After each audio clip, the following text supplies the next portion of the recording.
አለፈኮ ዘመን ያልኩኝ በማጉረምረም ይኸዋለሁ ጽናት ጎድሎት ልቤ ቢያማርር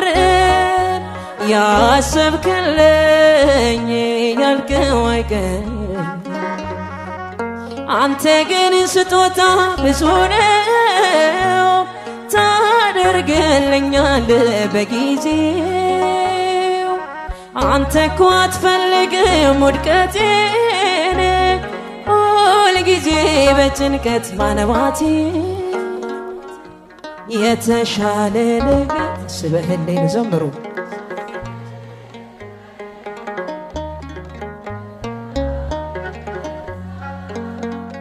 ነገ መልካም ቀን ነው